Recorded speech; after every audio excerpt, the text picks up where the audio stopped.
In the dark, dark tomb there was a dark, dark street, and in the dark, dark street there was a dark, dark office. In the dark, dark office there were some dark, dark stairs, and down the dark, dark stairs there was a dark, dark room, and in the dark, dark room was where the worst wrestling tropes go to die.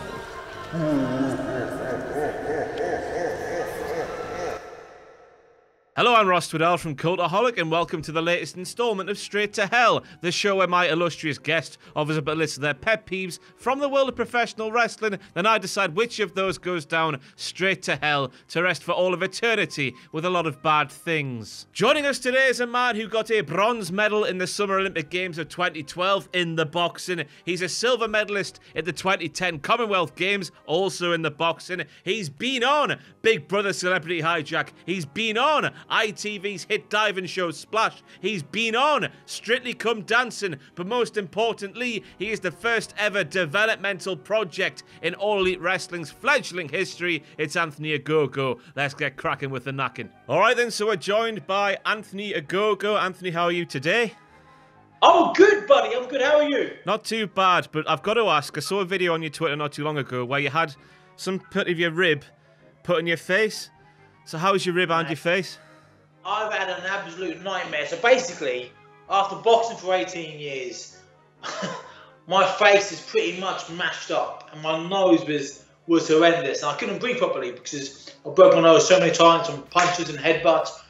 So they said to me, what we'll do, we'll straighten your nose a little bit and like the septum inside to make you breathe better. For perfect. But I like my wonky nose because I wore my wonky nose with pride because 18 years of boxing, that was my battle scar. And I said, you're not going to straighten that, are you? I said, nah, so by straightening it on the inside, it will straighten it a bit, like, appearance-wise, but I'm not going to, like, change that too much. Perfect. I've woken up. I had the surgery, I've woken up, and they won't let you go home until you've passed urine. So I've toddled off to the toilet, had a wee, and like Austin Powers, I've done the old, I've yawned, the old yawn, right? I've gone, oh, what the bloody hell is that? So I've taken my gown off, and I had a big like plaster on me, like that was like blood that seeped through. Took the plaster off, and I'm like I don't know, a 4-inch gash on my body, and I what's happened? I haven't done the wrong surgery. I've gone back and said, what's all this? And they went, oh, basically, you had no cartilage in your nose. We couldn't reuse your cartilage. We had to nick some from your rib and slide up my nose and Bob's your uncle. But they've messed up. And look at my nose now. Like, I've got a big bump there, like buddy Wade Barrett. I've got a big bump on my nose, which I never had before. So they've just fluffed the surgery. But I'm back, I'm well, I'm loving life, and all is good. I was going to say, at least your face is ready for a potato just in case it happens in the ring now. But they didn't tell you they were going to take some rib out and put it in your face. That seems like a big thing not to tell somebody. I've had so many surgeries. I've had so many appointments. Like, it's all a bit of a blur. But nah, not really. I think they said to me like 6 months before, mate, you know, it's like over at NHS. I mean, they're fantastic what they do, but they're just so busy because there's like inundated people. They're underpaid, the staff, they're overworked. And I think they must have mentioned it to me like 6 months before. Like, if there's no cartilage in your nose, we will go to your rib. But I think they thought there was going to be, and there wasn't. So I just forgot. And, well, I've had a bad rib. So a bad rib, a bad nose, and now I've got a big bump. So. Wait, I guess we've got to start with how this has all happened. You've obviously been signed up officially now to All Elite as the first developmental project, I think is the term being used. But I think I saw, before you announced your retirement from boxing because of the eye injury and whatnot, I saw you made your debut for WAW down in Norwich. So I just want to talk about how that started and then sort of how that became All Elite becoming interested in you signing. Yeah. How long have we got? Have we got a few minutes? I'll tell the whole go as long as you want. So, into this. It's a really cool story, mate. As you know, I've been a wrestling fan my entire life. Yeah. I mean, like, even before boxing, I watched Sunday Night Heat on Channel 4 when I was like 9, 10 years old. And I was like, what's this? Like, what? All these big, muscle-bound geezers, like, smashing each other with the music, with the fireworks, with the pretty women. I'm like, what's this? And then I found out it was WWF, as it was back then, and then I just fell in love, mate. And I've been in love with it ever since. And I always say to people, and I've said this for years, like, I've always thought with wrestling, I thought when I grew up, like eventually I'd kind of grow out of it because that's what you do. As you're a kid, you like wrestling, you grow out of it. Yeah. The opposite's changed. I've grown up and I love it even more. I love it more now than ever, which is good because I'm actually in the business now. So I've loved wrestling my entire life. It's something I've genuinely loved. But my first passion was boxing, and I gave that my life for 18 years. And unfortunately for me, my career ended because of a bad eye injury, which was after bad shoulders and bad Achilles. I had like a real difficult one of luck with injuries. And so, long story short, the first time I ever stepped in the wrestling ring would have been July 2017. I'm again massive wrestling fan. Paige is from Norwich. I'm from Norwich, just around the corner. And my best mates, they organised my best men for my wedding. They organised my home stag do at WAW for like a 2-hour training session with like Ricky Knight Jr. and his dad Roy and Big Ricky and Zach Beavis. And I was like, mate, this is amazing. This is like the best ever present. So my home stag do, I got thrown around the ring by Ricky Knight Jr. And it was so much fun. And we just larked about for 45 minutes. I mean, that was a 2-hour session, but we were all battered and beaten up in the first 45 minutes. We were like, no more, I'm tapping now, get me out of it before I kill myself. But a few months later, they had a big show in Norwich, a really big show, and they asked me to come down and get involved because obviously, I'm quite well known in the UK, but really well known, where I'm from. So do you want to come down and do a run-in? I was like, yeah, 100%. So I turned up, right? The first person I saw was Vicky Guerrero. I'm like, I'm a massive fanboy, right? I'm a wrestling fan. I'm going off on a tangent now. You said excuse me to her, didn't you? I said, excuse me, love. I had a picture of it, massive fanboy, but true story, right? So the first wrestler I ever met, so Nick Aldis, when he was Oblivion back in Gladiators, back in the day in the UK, he's from like Norwich as well, like near Norwich, and he was the baddie in some Christmas panto. And I just done a TV show like 2008, and they invited me as a VIP to watch a Christmas panto. So I was upstairs with all the cast members, and I'm talking to Nick Aldis, and he went, "Hey babe," I've turned around, and Mickey James has walked in. I'm like, and I started sweating. It was December, it was Christmas time. I was freezing cold. I started sweating. I was like, it's Mickey James. I'm proper fanboyed out for it. And it's a true story, and obviously, as I've kind of got older, I've met other like celebrities and sports people, and now I'm a bit cooler now. But back then, as the first wrestler I ever met, I was a geek. And the only person, this is a true story, the only person that's ever given me that reaction is the Queen. I met the Queen twice now, but in 2012, after the Olympic Games, I got invited into a little room. There's 5 of us. We all met the Queen, and I shook her hand, had a little chat with her, and I fanboyed out for the Queen, as I did Mickey James, like 5 years before. But anyway, as I was saying, long story short, well, the opposite, it's long story long. They invited me to come and do a run-in at their show, WAW, and I ran into the UK hooligans having a match. They were getting beaten up. I ran in, and before the match, they said to me, "Come in, throw a punch, and that's it." I went, "Oh, can I do a move?" I don't know, what moves can you do? Well, we've seen you 2 months ago. You can't do no moves. You're not very good. I went, no, I don't know. Can I do like a rock bottom or something? Because like we've all been away with the lads on holiday and done rock bottoms to each other like into the pool. Yeah. I can do rock bottom. You went, are you sure? Yeah, I'll be fine. So I ran in. I've treated this geezer, knocked him spark out. Some other guys come to me, gone for the hook, rock bottomed him. Never done one before in my entire life, but I nailed it. You did nail it. And the crowd popped, and I thought, oh, I'm having this. I'm having it. So that's meant to be the end, minute finish. I've gone, now I want more. So I've taken my top off. Just don't know why I did that. I've thrown into the crowd, and I've gone to the top rope. Didn't tell them what I was going to do. I didn't know I was going to do it. Never been to the top rope before. I didn't even know how to get up to the top rope, so I didn't know like what foot to put up. I eventually got up there, and I thought, and he was lying there perfect. Well, I'm going to do a frog splash.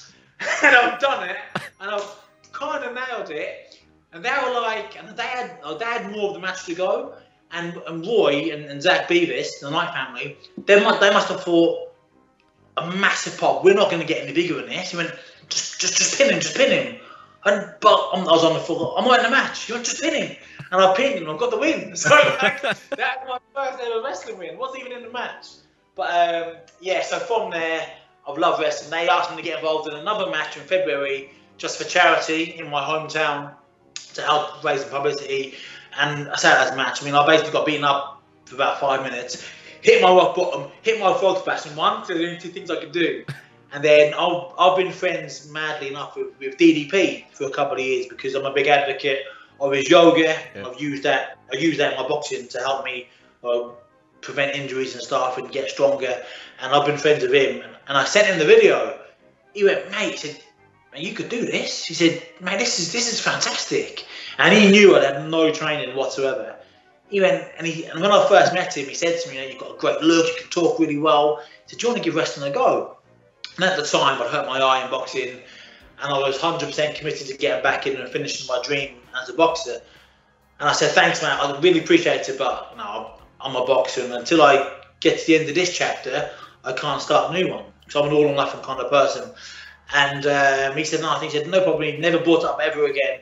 I sent him that video just to kind of because I was well proud of myself. And then he'd been talking to Cody about me for a while because he just really likes me, and he's seen like what an athlete I am, like doing his yoga, like I'm able to kind of get my heart rate up really high. And then within like 5 seconds, it's back down. And I was training with him, and we had a really hard session. And Dallas was based in Atlanta. Everyone wears like a heart rate monitor, to track your heart rate. And I'm working. I was up to like 180, which is like high. And then we finished the session. I sat down, chatting to him, and within a minute, it was back down to like 37. So I've got a really low heart rate because I'm so fit from the boxing. And he was flabbergasted. Never seen that before his entire life. He went, mate, you're a freak. I mean, you're ridiculous. And he's put me over to Cody and other people. And when my career ended, he rang me to say, man, I'm really sorry because I know how much you wanted it. He said, now, 2 years after first mentioning, like, do you want to wrestle? He said, now do you want me to open some doors for you? And I was like, yes, mate, what's the worst that can happen, Next thing I know, me and my boys, we went over to WrestleMania this year as a 30th birthday present to ourselves and to each other. We went to Mania this year. So we've been saying since we were kids we were going to do it. We never did. So we went this year, and I flew down to Atlanta to see Dallas and introduced me to Cody. And like on a whim, like I filmed, I don't know if you've seen it, but when that's before Double or Nothing, and I filmed a little episode, like the road to Double or Nothing. And he had me in the ring doing some stuff, and him and QT were like, man, this guy, obviously they could tell I'd never done it before because I was making loads of silly mistakes, but they were well impressed with how quickly I picked things up.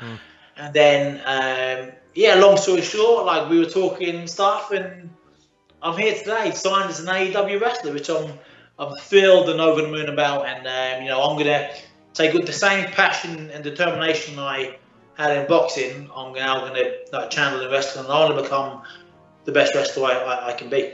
Good on you. I remember that the Road to Double or Nothing episode just coming out of nowhere and thinking, oh, I recognise him. How's he going? Yeah. So even for me, so I've gone down to see Dallas. He went, bro, so I'm going to Cody's tonight. Do you want to come and see Cody and Brandy? We're having dinner. I was like, yeah, 100%. So we had a little chat, and Cody said to me, he went, what are you doing tomorrow? When you flying back to London?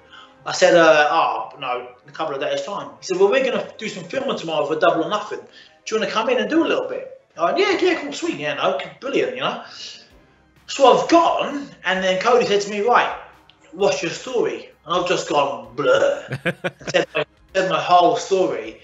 And when I was talking to him about, like, all the adversity I've faced, all the injuries, all the setbacks and coming back, and my Olympic story is very unique in itself, and I still managed to win a medal, even though I was under so much physical and emotional stress. And I'm telling this story, and Cody, I can see Cody looking at Dallas going, man, this guy. Dallas was like, man, because he's heard the stories all before. Yeah. And I think me as a person impressed him.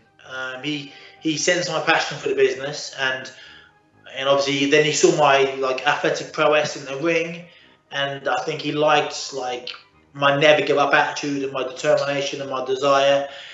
And look, like I think we all want, every wrestling fan wants AEW to be successful, because for us, the more wrestling on TV, the better. Yeah. And for AEW to be successful, I think they've got to bring through their own new talent.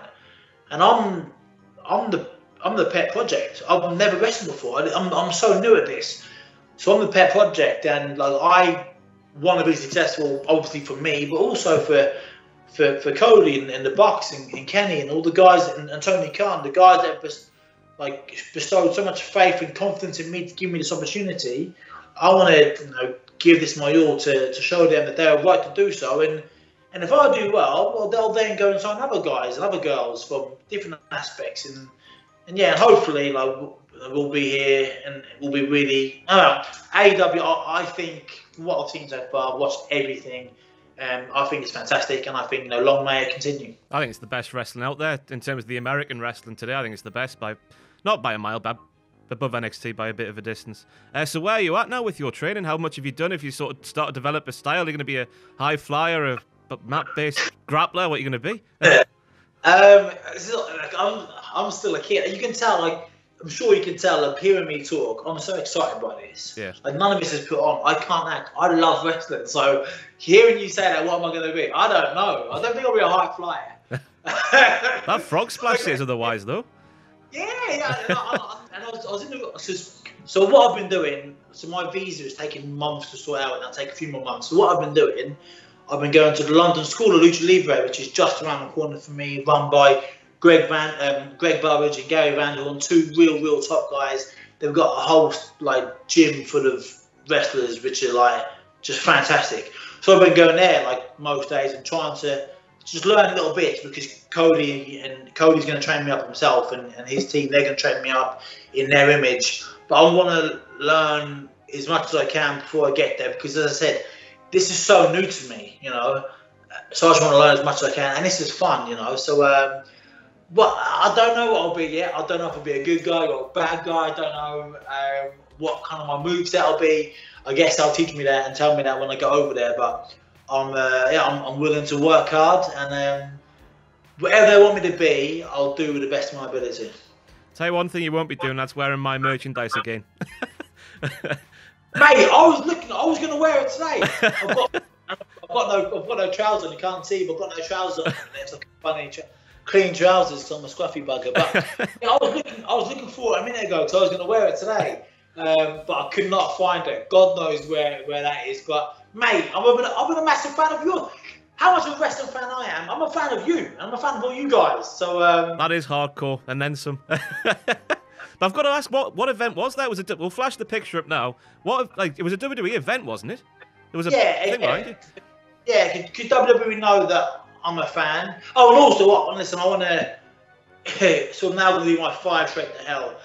I've been a WWE fan my entire life, because obviously there's only been AEW since the turn of this year. Yeah. And growing up, we were quite poor. Humble beginnings, I like to say, growing up. We didn't get the internet until quite late. We were quite poor growing up. So I've never really watched much of anything else. So my wrestling, the archives in my head, all WWE. So I'm not shooting on WWE today. It's just because all my wrestling information in my brain is just WWE. I've never really watched Japan or anything on the continent. So yeah, but WWE, they've been good as gold. When they got wind that I was becoming a professional wrestler, they flew me out to Orlando for a tryout for the week, and it was great. It was really good. They were so nice, and kind, and really supportive. And I said to them at the very beginning, look, I'm in talks about AEW, but Dallas was like, mate, WWE. I mean, they're the biggest company in the world. At least go and speak to him, because they reached out to me to bring me over for a tryout. So I went, had an amazing week there. I learned an awful lot. I was with Norman Smiley. He was coaching us for the week, and it was just fantastic. But all in all, AEW. I mean, my heart was set in AEW from the very beginning. And Cody, I love Cody as a person, and I want to learn under him. And it's just so exciting what they're doing. And I took a massive leap of faith going to AEW. But no, I'm really, really pleased I did. So anyway, as I was saying, so WWE invited me to one of I think it was a Raw or SmackDown at the O2, and have done since the Olympics, you know, and they always invite me. They probably won't anymore, but they always used to invite me to the shows, and that was brilliant. It was loads of fun. Got to walk the red carpet, and I wore your T-shirt. I'm a sick guy. Yeah, mate, that was great. It was great. But no, I used to wear it all the time. I used to wear a pain in the house. All the rubbish jobs you don't want to do. Like I used to wear your T-shirt doing that. Taking the bins out. That's where it belongs, to be fair. But just to make it clear, like today's Straight to Hell entries are coming from a fan's perspective. Yeah, 100%. Listen, yeah. I'm fresh. I'm so fresh in the business. I mean, like I still don't know all the right terminology. Like I don't want to make any faux pas. But yeah, I don't know. I've been a fan for now 20 years. So me saying this is all from a fan's perspective. And if you got me in 5 years' time to read you this. Different. 5 years, I've been totally different, no doubt. Right, so as you all know by now, I'm sure Anthony will suggest 5 things to go down straight to hell. We'll have a bit of back and forth, a lot of back and forth by the sounds of things, the way this interview's kicked off. And I'll decide which one of those goes down. I don't know why I get that job, but I do. So Anthony, your first offering, please. So my first one, right? And it's personal to me, very personal, this one. So the first, and it's a person I want to send straight to hell is the Green Machine Tory back in the Attitude Era. And there's reasons, right? There's reasons. So not Tori Wilson, she was good. The Green Machine Tory. So, as I said earlier, as a kid, we didn't have a great deal of money, right? So we just got 4 channels. We didn't even get Channel 5 where we were. We got 4 channels. And Channel 4... and they had the rights to Sunday Night Heat for a couple of years. So until Mae Young got a top off and then it took it off, I was devastated. Yeah. I didn't have Sky until 2004 myself, so I was devastated as well. I had that on record. The tape played the VHS in there, like seeing Mae Young's puppies. That was big stuff back in the day. Big stuff.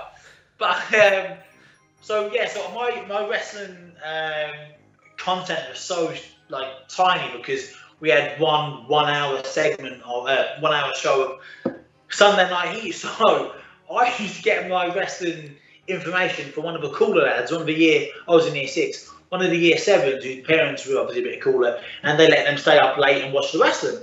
I remember every Tuesday after Monday Night War, he'd come in. We'd be sitting at the school like lunchtime. Oh, what happened?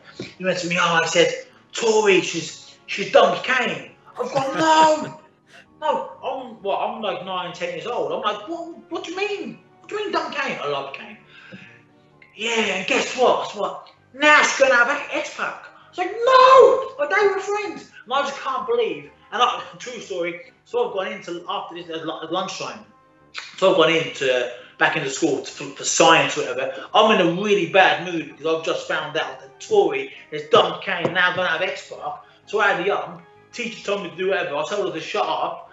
Obviously, very, very bad. I got sent to the headmaster's office, and he went, well, why are you here? I said, because Tori's dumped Kane, that's going to X-Pac, and I got detention. So Tori, the Green Machine Tori, got me detention in year 6, and that's unforgivable. So I want to send her straight to hell. Now, of course, I've just got to play devil's advocate, but I was reading up about this storyline not too long ago, and I read that Kane had a WWF Championship match against The Big Show, but if he lost that, his girlfriend Tori had to spend a Christmas weekend with X-Pac, and because X-Pac was such a gentleman and treated her so well, she fell in love with him, and that's why she's left Kane. So I'm just going to play devil's advocate. X-Pac's a gentleman. Well, he might not be in his real life back in that time, but he was on screen. Well, as I said, I didn't get to see that because I didn't have Sky Sports, so I wasn't able to watch it. So I don't know about that. I just know that poor Kane, right? Poor Kane. He's had a horrible upbringing. He's emotionally scarred. He must have issues of trust. And he's let this whole harlot, this vixen, into his life. They've got close, and she's done the dirty on him. That's not cool, man. That's everything that's wrong with society nowadays. That's where it started. That's where it all went wrong.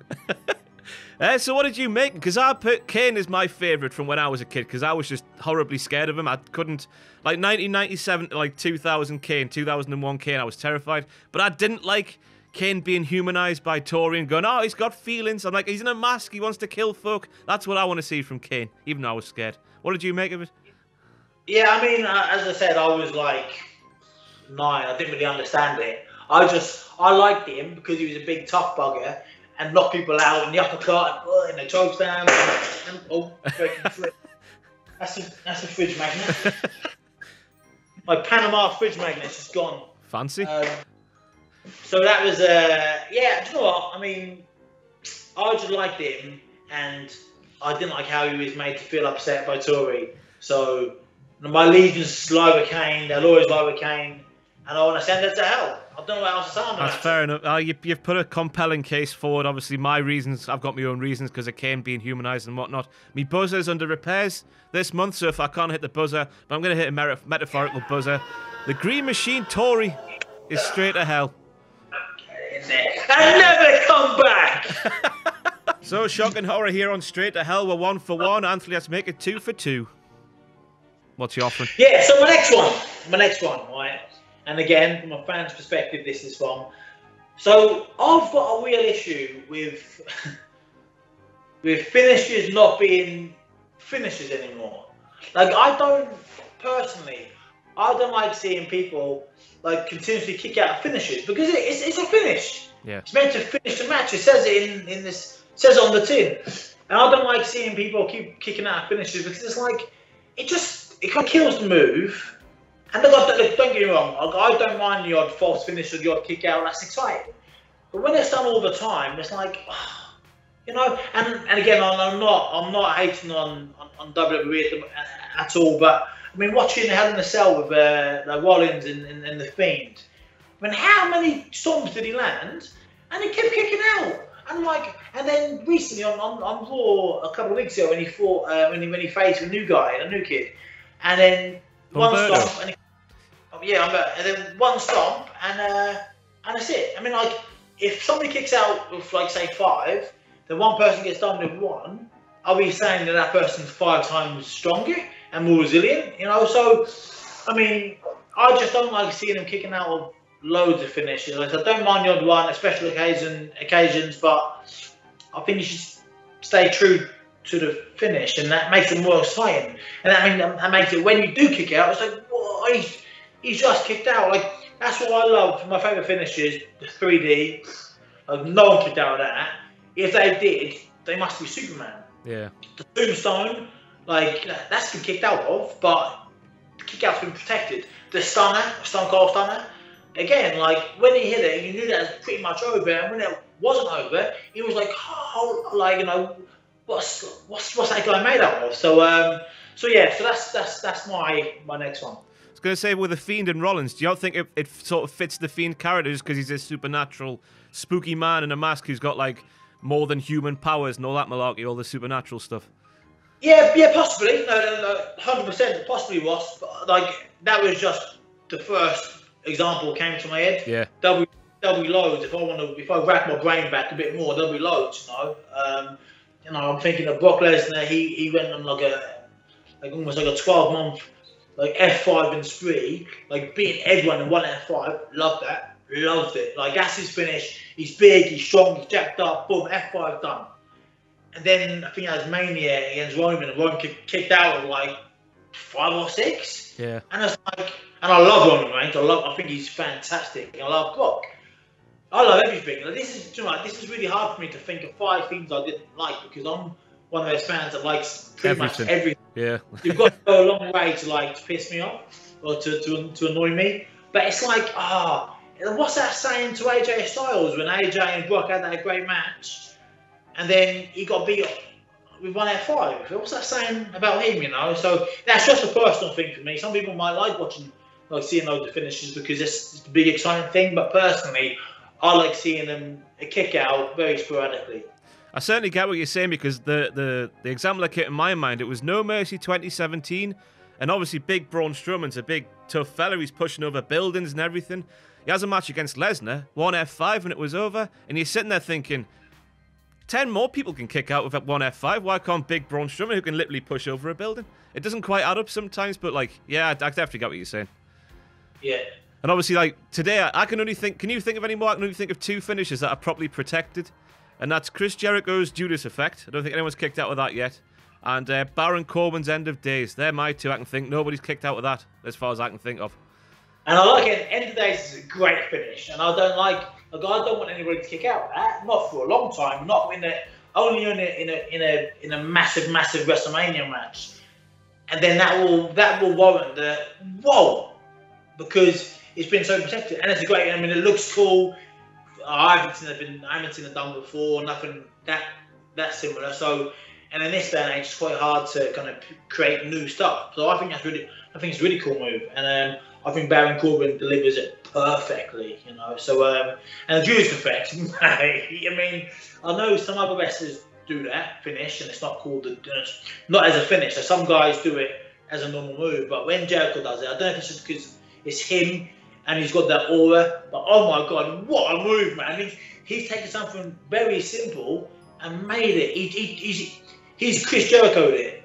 He's done something well simple and made it fantastic, which is a sign, in my opinion, of an unbelievable once in a generation wrestler. Do you want to wrestle him one day? That's probably a stupid question. You know what? So, going back to my fanboy, right? How much of a fanboy I am. So last night I posted on Instagram, at Anthony Ogogo 11, by the way. Twitter at Anthony Ogogo.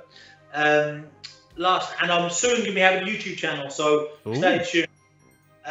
So last night I posted my first ever bit of wrestling stuff, because it's been announced now, and did it about 6 weeks ago. And I'll look back on this in a few months' time and go, that was rubbish. But you know when you do something and you're quite proud of it because it's new to you. Yeah. I was quite proud of this little move. Basically, we've done a little thing. I've got up off the ropes, reverse elbowed someone, and said, "I'm the governor," and booted him. Right? I was proud of that. Posted on Instagram. I've gone to bed. I've woken up. My missus, she's gone to me. I need to check Instagram. I said, why? It's like 6:30 in the morning. She went, check Instagram. So I checked Instagram, and Chris Jericho has commented on my thing, and he's gone, that's weak. Oh, cheers, buddy. I haven't responded yet, but I'll respond. I'll give him some as well. No one called to Governor Week, so yeah, mate. I would love to share the ring with Chris Jericho one day. Oh my god, I would love that. And I'll go back to boxing. I've boxed my entire life. I've boxed against the best boxers in the world. When you share a ring with somebody, win, lose or draw, you learn so much. Like, you learn so much from somebody. And I cannot wait to get my visa come through, to head over to America and to spend time in the ring, whether it's training or obviously on fight night, and learn from these people that I've looked up to for my entire life. Yeah. So I fully understand. Back to the point at hand. The finish has been protected. I do like to see, like in a big match, a kick out. It does make it one hell of a moment. But and I guess with the Fiend, it does work for me. But when it's done so many times by certain normal superstars who don't have these supernatural powers, then Braun Strowman can't kick out one F5. That's going to hell for me. So there we go. The metaphorical buzz has been hit again. It's down. It's gone to hell. Right then, we're 2 for 2. Anthony, let's make it 3 for 3. Why the hell not? So the next one. And as I said earlier, I struggled because I like wrestling. I don't like. If there's loads of things I didn't like about it, I'd like something else. Yeah. But in 20 years, I haven't. So I must like a lot of the stuff. One thing I would say is, personally, again, from a fan's perspective, and it sounds quite hypocritical and contradictory to what I've said, I personally think there's too many pay-per-views. Straight to hell, it's gone. No, carry on. I fully, it's going to hell. Just a spoiler, sorry. It's like I like when there's too many pay-per-views. Obviously, they chop together matches just to fit that pay-per-view, and it's like, where's the storyline? You're not giving us as fans the opportunity to get invested in this particular storyline. You're just expecting us to, we want that person to win because we like him. I think you've got to do more to kind of get us actually invested in the storyline. That's why I don't watch it anymore, but that's why people watch EastEnders every week, because people want to know what Grant Mitchell's doing. Is Phil Peggy Mitchell's back on the bar? And people, all you Americans have no clue what I'm talking about now. But people care, People want to know what's going on. Saskia hitting thingy, what's he called? Martin Kemp, Steve, with the S train, killing him. People care because they like that guy, they dislike that person. And when you have too many pay-per-views, like for me, it makes the TV, the weekly TV, a bit weaker because you're not giving them time for storylines to build. And the analogy I've written down in my notes is I love my favourite TV program of all time was Game of Thrones. I love Game of Thrones, loved it because it just had everything. A bit like wrestling, it's got everything, like a bit of sex, like some killing, like power. It's got something for everybody. Like wrestling should have. A good wrestling TV show should have something for everyone, right? But what I struggle with, so what I love about Game of Thrones is some episodes, nothing really would happen. It was you'd look at it, and if you didn't know the storyline, you'd think, that's a bit boring, because nothing really happened. But it's a slow build, and they're planting seeds. And at the end of the series, whoa, a big climactic moment. Whoa, that's what you've invested the previous 8, 9, 10 weeks for. And I think wrestling should go back and up. But again, it's hard looking back. Everyone looks back through their rose-tinted glasses of being a kid because they always say oh, wrestling was better when you were a kid. But everything's better as a kid because you're a kid. Yeah. I mean, you've got no responsibilities, no mortgage, no this, no that. No fridge magnets breaking behind you. You're a kid, so everything's better. And I don't necessarily think that's true. I think things now are even better than when you're a kid. I just think that I think things are a bit too much rushed to fit the pay-per-view, and really they should. And that's what, again, I'm not burying WWE, but that's what AEW I think we're going to do really well. We're going to have limited pay-per-views. Each one's going to be a big show. It's going to be proper. And you've seen already, Double or Nothing, in my opinion, was wow. All Out was fantastic. So it's every few months, it gives us a chance to build up to it. Yeah. Depress from it, then build up again for the next one, rather than every week long, get a bit, So that's my third one, buddy. I think I saw the reports from Dave Meltzer saying there was going to be 4 pay-per-views a year for AEW. Have you heard anything more on that or not? Yeah, I think that's the plan. I think we're going to do, I'm not even over there yet, but I think we're going to do, quarterly pay-per-views. I think that's the plan, which is great because back in the old days, when we were kids, that's what they had. They had the big 4. Then you got extra one, when it warrants it.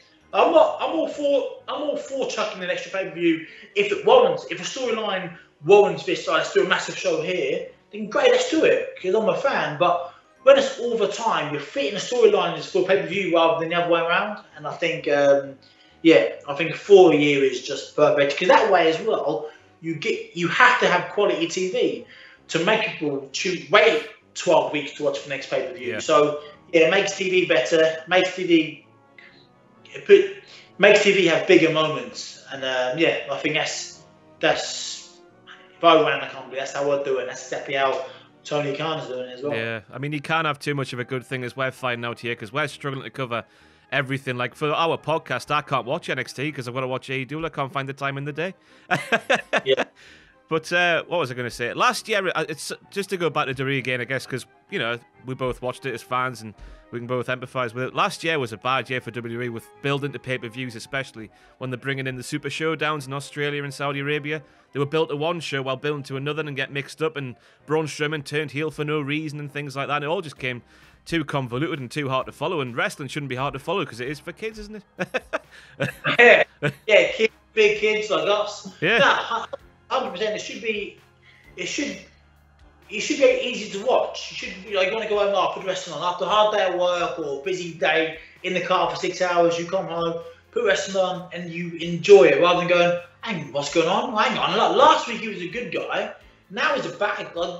And you get confused, and it's a bit, And I think there's just too much stuff in the Saudi Arabia stuff. Don't get me started on that. But I think So for me, too many pay-per-views. Yeah, especially in my job as well, where I've got to watch all of them. I feel it sometimes, and I feel bad. I empathise with you at the start as well, saying like you love it. Like in my job, especially all the WTF moments, I find people going, "Why'd you do it if you hate it so much?" And like, it's just the concept of the show. I really do like wrestling, but anyway, that's a different point altogether. But too many. Go back. Just jump in, Ross. It's like you said a minute ago. Like you said you've got to watch them all. And when you've got to do something. That using that language, that means you don't really want to do it. You've got to do it. Like in a minute, you can't see, but my sink's a mess. I've got to do the washing up in a minute. Yeah. Don't want to do it. Yeah. I've got to do it.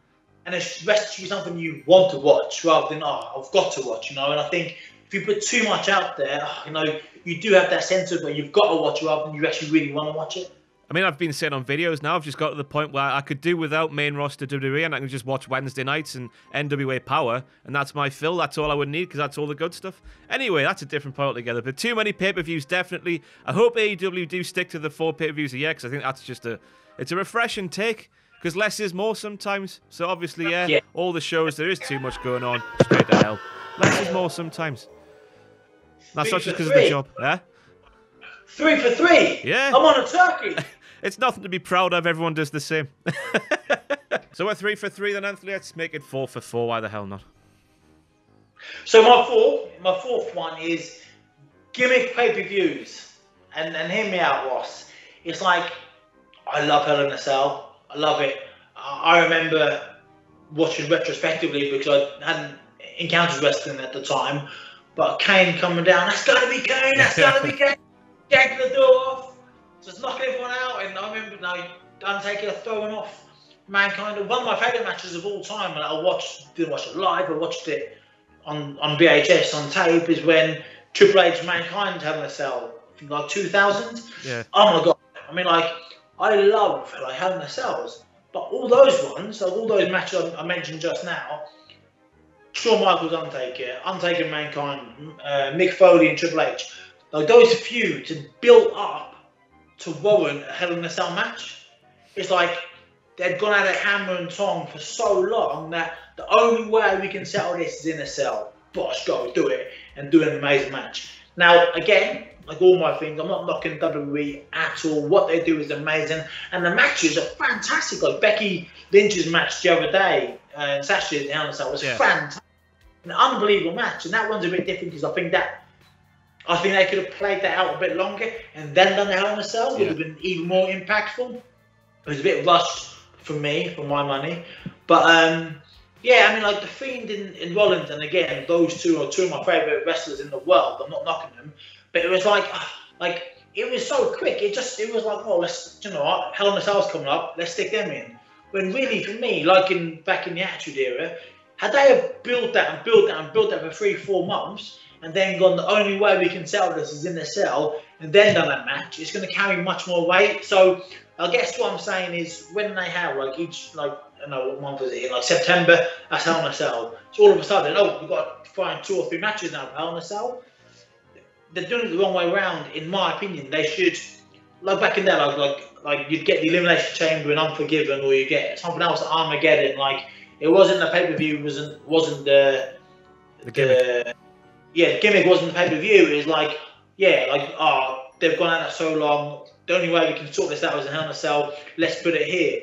And I think that gives them more freedom if they did it that way. And the Elimination Chamber, I love the Elimination Chamber. But oftentimes it's in a weird, after the Rumble and before the Mania, it's you don't, when the Rumble winner, you can't really get invested too much because you don't know if they're going to lose the match before. Bray Wyatt a couple of years ago, he won the WWE title in the Elimination Chamber, then lost it at Mania, and it was I think John Cena, Randy Orton won it that year. It was just, I'm getting confused.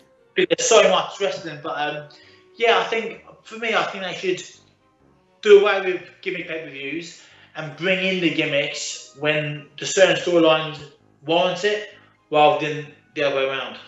I've said that. What you've just said there, I've said so many times on the channel. I don't know what else to say. The Fiend should never have been in that match. It was way too soon. They obviously, that bit them on the arse, being too greedy with all the, just because he was popular, let's throw him in the title match, and then he can't be beat because he's too much of a menacing character, so that bit him on the arse. Yeah, I honestly don't know what to say, because you've just taken all the words from my mouth and said it yourself, so it's straight to hell. Gimmick pay-per-views need to go. Apart from Money in the Bank, Elimination Chamber, I do think they work as gimmick pay-per-views, because they do set up big things in the WWE calendar. Yeah.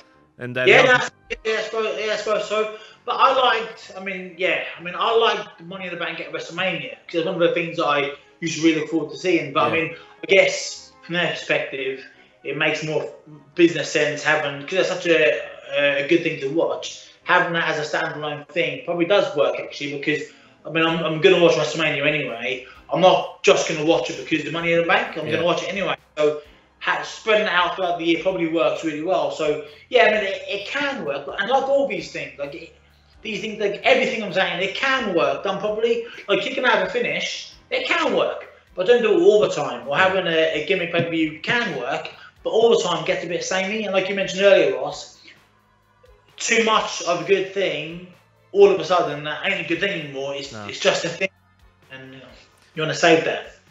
Hell in a Cell is the kicker, though. Hell in a Cell shouldn't be a gimmick pay-per-view. That should just be brought out once a year, maybe. The culmination of the big feud of the year.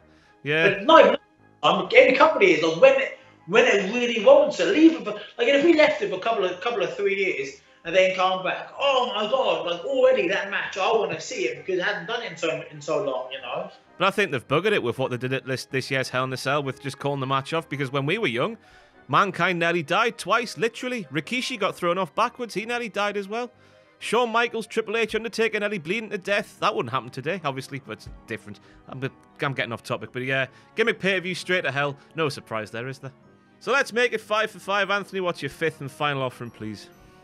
So, my fifth one could maybe be a bit controversial, right? I'm not the biggest lover as a fan of love stories in wrestling. Or if you are gonna do it, do it properly. Really go to town on it, because the whole thing about wrestling is making it as real as possible. And I've been doing it for 2 months. It's like, you can't do this if it doesn't look real. It's got to look real, and things ain't real. What I have learned in my short time in wrestling, it bloody hurts, and a lot of it is real. I mean, you can't fake bumps. You can't fake forearms to the face. They hurt, man. They hurt. You cannot fake chops, mate. That's one thing you cannot fake. You can't pull them. You got to go whack and chop through the body to get that noise. And when people sell a chop to the body, they ain't selling. That bloody hurts. Yeah, I know. So I think you got to stay true to that. And if you're going to do a love interest, or somebody's cheating on somebody or whatever, make it real. And obviously we've got one at the moment with Lana, Rusev, and Bobby Lashley, and I haven't seen Raw last night yet, so I don't know what's happened. But if it's got to had any changes, but it's like, how is it that believable? Is it believable? I'm not knocking any WWE or the guys involved. Rusev's one of my favourite. When that was Rusev Day, early this year, every day Rusev Day, I loved it. It's coming back, Anthony. It's coming back, I believe. It never should have went away in the first place. No, it shouldn't. And I was a big, massive fan of Rusev. Who doesn't love Lana? And Bobby Lashley, I think he's quality. I think he's fantastic. I was calling for Lashley to go against Lesnar, and Lesnar was on his destructive thingy. So they're all fantastic talents. But I'm not invested in the story because I don't believe it. Because I know Lana's still with Rusev, and I haven't gone on her Instagram, so I don't know, but I'm pretty sure she hasn't deleted all. If you break up with somebody, if you're trying to cheat on somebody, if a bit of me, I've been on the gram deleting all our pictures because they're upsetting for me. If my wife was having an affair with somebody, I'd break my heart. I'm going to delete every picture, every memory of that. I want it gone. That hasn't happened. So, to be fair to Lana, though, I was looking at Lana's Instagram the other day for research purposes. I've just made myself sound like a right pervert then. It was for work, honestly. And she hasn't posted anything with Rusev for a very long time. So to be fair to her, when she does get into these romance storylines, which is the one with Ziggler a few years ago, I thought that was painfully bad. But she's one of the ones that does go all in, so fair play to her. That's good, fair play. But I mean, how big is not doing a post now and then? I mean, she posts lovely pictures all the time. So she, like, for me, if you're going to go deeper in that, you can delete your previous pictures of the person, or like, look, again, like WWE is so powerful and so big, and with so many big networks, they can easily, like, do you know what I'd be really into? This would really get me invested in the storyline. If they're so powerful in the media, they can easily release something to some Channel E news network. TMZ and all that malarkey. Yeah, like, oh no, Rusev and Lana are breaking up for real. Really? Boom. No, like on Sky Sports over here, got a yellow sticker down the bottom of the screen. Lana and Rusev break up. Oh, what happened? I'll be in all the newspapers and all like the magazines. Oh, you know, and do this like 3 months ago. And then now you do a storyline. Oh, that's like, this is this real? Whoa, this is real. Then you go, whoa, and every single person is now way more invested in this storyline because this is actually real. You know, that's bad. And I think they could do stuff like that. But you know, don't get me wrong, it's easy being an armchair quarterback sitting there saying they should do this. That's why hindsight's a wonderful thing. And what they do is amazing, like creating all that content on a weekly basis must be so challenging for the poor writers. But yeah, I mean, I just think if you're going to do it properly, go and don't do it all the time. She's like mentioned, like Lana did it a couple years ago with Dolph, and it's a bit like, you know, it's a bit samey. And if you're going to do it properly. And that's not just love interest stories, that's like all the stories. I really liked, I mean, it's probably on my own in this one. You're going to say Al Wilson. Kurt Angle's there to my son. I love that. I thought that was great. I think it was cool. Obviously, it was like a bit cheesy, but I thought that was really cool. Like Kurt Angle's black son. But they could have. I don't know. I'm not a writer, so I don't know what you could have done. I'm thinking on top of my head now. But you could have probably done things to make it even more believable. And had they done that, everyone's going to be going. If done properly and set it up properly, rather than Corey Graves just, you know, taking some weird phone calls which weren't as a bit weird. Done properly, people could have been going, oh, they actually look alike, and they're both like Olympic style wrestlers. Yeah. I know, and I think it could add more legs in it. So that's just me personally. I think if you're going to do a storyline, you know, do it. Could be all in, and yeah. Tell you what, two things just popped in mind there. First of all, I've never actually thought of WWE doing that, like leaking stuff to the press on purpose, just to try and like work everybody. Have they ever done that before, Richard? I can't think of any examples when they have. But and also, I remember the Ziggler and Lana one got ended because Lana and Rusev, it got leaked to TMZ that they were actually engaged in real life, so just put the end to the whole TV angle completely. So yeah, I guess when they go all in on it completely. I mean, the Lashley and Lana one last night took a turn because Lana and Rusev's acting was fantastic. You need to go and watch it if you haven't already. Lana, she believed in everything she was saying. Rusev's reactions were just fantastic. Rusev's a sex addict, by the way, now. He just tried to impregnate Lana. That's why she went off and cheated on him. She wanted less sex, so went and cheated on him or something. But it took a turn. When it's done in the sort of silly manner that professional wrestling does so well, I do like a romance angle. Like, tell me you haven't cried at Macho Man Elizabeth from way back in the day. Yeah, but I was a kid. Yeah. I was a kid, so I believed everything. I'm talking about last week. I was there with a tissue. But done well it is. Done well. Like I said a minute ago, all my things I'm saying, done well it can work. Like I was toying with this one and like tag team. I'm not the biggest fan of tag teams just getting thrown together, like singles wrestler, thrown together off your pop. It's like I like for me, tag team wrestling is done properly, done really well. Is my favourite part of wrestling because you get arrested when you get the hot tag, he comes in, clotheslines in, and knocks him out. It's so exciting. I'm not the biggest fan when you chuck guys together because it's like, you know, and I think it's something AEW is doing really well. I mean, like definitely. Lucha World, like the Young Bucks, like Private Party, they're proper tag teams.